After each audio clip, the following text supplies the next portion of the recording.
What's up, guys? It's Jonathan. I wanted to start podcasting so you guys could listen to me as you're cleaning and as you're driving. Just recently, I was at a kickball tournament for my friend. It was for premature awareness cause. He lost his son, obviously, at a very young age. So every year he holds a tournament just to bring awareness. And one of the people that were participating in the event, a friend I went to high school with, he was telling me, I've been watching your videos. How did you even get started? And it brought me to this place in my mind where I said, wow, I want to explain this to everybody. I really wanted to let people know how I even began this journey. How did I even get on this route? After high school, I struggled a lot with anxiety, had some depression, very, very hard feelings that I could not describe, that I could not communicate to other people. And at the time, I was boxing. So most days I was in practice, I was training. But after a while, I found that it wasn't fulfilling me. After a while, I realized I was doing it for the wrong reasons. I just wanted to be known. I wanted to be quote unquote famous. And I realized it was making me so unhappy. So I remember I was getting ready for training one day. And I was feeling depressed, I was feeling sad, I didn't want to go. And I remember going on my laptop. I was going to Middlesex County College at the time. I remember reading the headlines. It says, Miami Dolphins player struggles with mental illness. So I click on it because I was born in Miami. My dad's a huge Miami Dolphins fan. And although I'm a Giants fan, I do have a lot of love for the Miami Dolphins. So as I'm reading through, it's Brandon Marshall. And he's talking about how he struggles with mental illness, depression, sadness.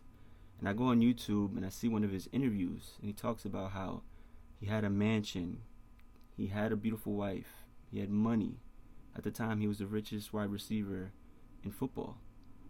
And he was so unhappy, he was miserable. And I felt like I could relate to that.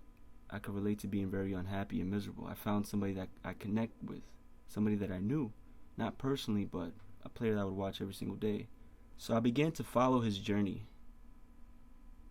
He realized he had borderline personality disorder. So he went to therapy. He got the help that he needed.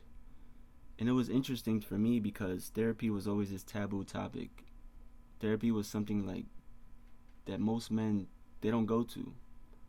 You're taught not to talk about your feelings. You're taught not to express yourself. You're taught to keep it all inside. So it was interesting to me that a football player like him was out in the open expressing himself, talking about his feelings, his struggles, and it inspired me. So I began to watch his every single move. I began to follow his example. I started to go in therapy. I remember the day I called to make an appointment, and a woman on the phone, she asked me, she said, "Are you suicidal?" And I didn't know what to say. I had a very long pause.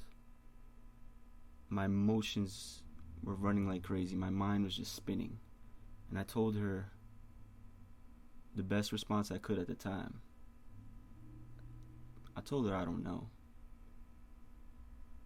And it began my journey of self-discovery. So I would go to these therapy sessions and I talked about every single thing that was going on in my mind. And I was finding relief, expressing things from a child that I never really got out. I was expressing my troubles with how I was raised at certain times, how I didn't understand certain things about my parents, or how I didn't understand how certain kids would bully me at a young age or treat me a certain way, or how I couldn't understand how I felt like I had to be somebody that I wasn't. So as I went to therapy, I started to really get a lot of that out, and I started to realize that the more I got things out, the more free I began to be. So I would look for my mom and talk to her about certain things that were bothering me. My mom at the time was a person I could talk to anything about. So every time I learned something about myself, every time I learned something from what Brandon Marshall was going through, I asked her about, and it just really was helpful for me at the time. And after a while, I stopped necessarily just following his every move. I started going on my own journey. I started reading a lot of books. I started realizing that I could educate myself. Because you see, when I was younger, I believed that I wasn't intelligent. I believed that I was not smart. I had many people tell me that. I had many people question me. And it made me doubt myself more. But by reading these books, I realized that, wow, you can actually educate yourself. You can actually grow. You can actually have this growth mindset, which is what Carol Dweck talks about, which I knew nothing about at the time. And I started to find myself. And eventually I got to a point where I said, I want to teach other people how to be this way. I want other people to find out their purpose. Because as I was discovering more and more about myself, I realized that I did want to inspire people. I just didn't know how. What really changed for me was the church that I chose to go to. I had a lot of troubles with church, had a lot of bad experiences. But I remember my dad telling me about a church he found on the internet. It was called Oasis Church. And I remember going that first day and liking the people, liking the environment. So I decided to continue to go. And this is where you can say a big transformation happened for me. Was that I started to discover that I really wanted to be more involved. I started to realize that maybe I can do something here. So I remember one day, one of the pastors got up and he said, if anybody has any talents, any skills, or anything they want to bring to the table to be more involved in church, you can be more involved. So I remember feeling this strong feeling inside of me.